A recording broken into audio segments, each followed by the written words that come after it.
Hi எல்லாருக்கும் வணக்கமுங்க. நம்ம இன்றைக்கி எங்கே வந்திருக்கோம்னா, நம்ம வீட்டு பக்கத்தில் இருக்கிற நம்ம எப்போதுமே ரெகுலராக வர மரத்தடி மாரியம்மன் கோயிலுக்கு தான் வந்திருக்கோம்.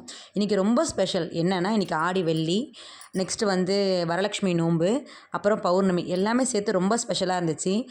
இறங்கின உடனே சாப்பாடு வேறு தீர போகிற மாதிரி இருந்துச்சு. அதனால இறங்கின உடனே குடுகுடுன்னு ஓடி போய் சாப்பாடை வாங்கிக்கிட்டேன். தம்பியை ஒரு கையில் வச்சுக்கிட்டு, ஒரு கையிலே புளி சாதம் கொடுத்தாங்க, அதை வாங்கிக்கிட்டு அப்படியே க்யூவில் வந்தாச்சு. க்யூவில் சாப்பிட்டுக்கிட்டே பார்த்துருப்பீங்க, சாப்பிட்டுக்கிட்டே நின்றுட்டு இருந்தேன். முடிச்சதுக்கப்புறம் போய் சாமியை பார்த்தேன். சாமியை பார்த்துட்டு வந்ததுக்கப்புறமா அங்கே ஒரு மஞ்சள் கயிறு கொடுத்தாங்க. ஆக்சுவலாக இது சொல்லி ஆகணும் கண்டிப்பாக. ஏன்னா மயிலை பொண்ணு மயிலாடுதுறையில் இருக்கிறவங்க எத்தனையோ பேருக்கு தெரியும்.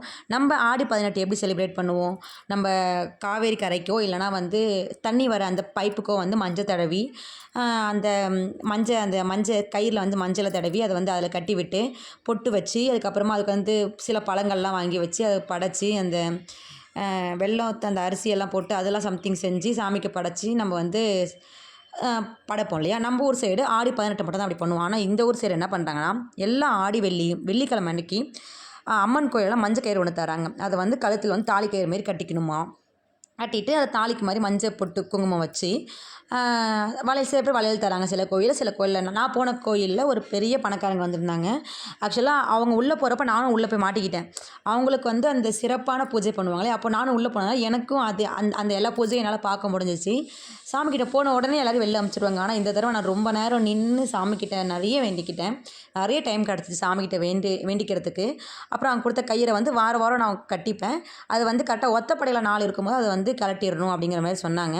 அப்புறம் அவங்க கொடுத்த வளையல் எல்லாத்தையும் போட்டு ஒரு வளையல் ரொம்ப டைட்டாக இருந்துச்சு. அதை எப்படியோ கஷ்டப்பட்டு உடைக்காமல் எப்படியோ உள்ள தள்ளிட்டு ஆண்டவா அப்படின்னு சொல்லிட்டு உள்ளே தள்ளியாச்சு. நெக்ஸ்ட்டு அப்புறம் அவங்களே மஞ்சள் குங்குமம் செட்டு, குங்குமம் அதெல்லாம் சாமிக்கிட்ட வச்சு பூஜையெல்லாம் பண்ணி அவங்க எல்லாருக்கும் கொடுத்தாங்க. அதை வாங்கியாச்சு. நெக்ஸ்ட்டு இன்றைக்கி பௌர்ணமியிலே நாங்கள் எல்லா பௌர்ணமிக்குமே கல்யாணம் ஆனதுலேருந்து விளக்கு போடுவோம் சிவனுக்கு. சரின்னு சொல்லிட்டு பக்கத்தில் ஒரு சிவன் கோயில் கொஞ்சம் தூரம், அங்கே போய்ட்டு சிவன் கோயிலில் போயிட்டு நல்லா வேண்டிக்கிட்டு எல்லோரும் நல்லா இருக்கணும் அப்படிங்கிற மாதிரி வேண்டிக்கிட்டு நான் அப்புறம் நிலன் சக்கரவர்த்தி அப்புறம் எங்கள் வீட்டுக்காரங்க எல்லோரும் சேர்ந்து ஆளுக்கு ஒரு விளக்கு ஏற்றணும். ஃபஸ்ட்டு ரொம்ப காற்று அடிச்சுட்டே இருந்துச்சு. ஸோ விளக்கு என்னால் ஏற்றவே முடியல.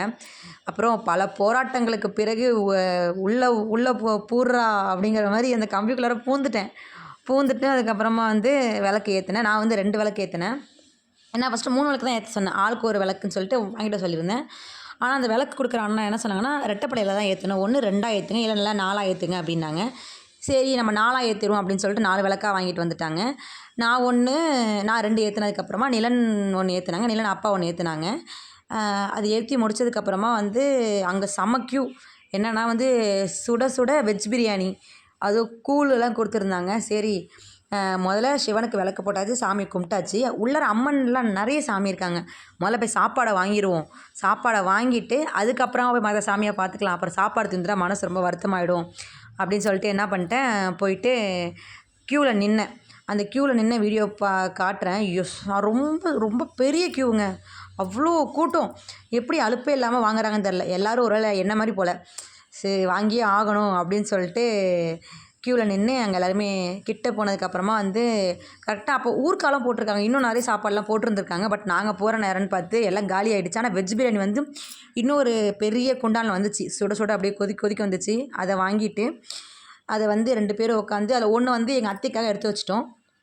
இன்னொன்று நாங்கள் 2 பேரும் உட்காந்து சாப்பிட்டு முடிச்சுட்டு அதுக்கப்புறமா இடையில பார்த்திங்கன்னா அங்கே வளையல் கொடுத்தாங்க. எப்படின்னா நம்மள்ட்ட அவங்க 2 கொடுக்கல, ஒரு பெரிய குவளையில் வளையலை போட்டுட்டு நீங்கள் போய் எடுத்துக்கோங்க அப்படின்னு சொல்லிட்டாங்க. நான் என்ன பண்ணேன், எனக்கு பிடிச்ச மாதிரி ஒரு 5 வளையல் எடுத்துட்டேன். அப்புறம் பார்த்தா எங்கள் கொழுந்தனாருக்கு கல்யாணம் வருது இல்லையா, அவங்களோடைய எங்களுக்கு ஒரு புடவை எடுத்து கொடுத்துருந்தாங்க. அந்த கலருக்கு அப்படியே செட்டாக ஒரு வளையல் இருந்துச்சு. அப்படியே தூக்கிட்டேன். எனக்கு ரொம்ப பிடிச்சிருந்துச்சி. கரெக்டாக கோல்டு வித்து ரோஸு அதே கலரில் வளையல் சூப்பராக இருந்துச்சு.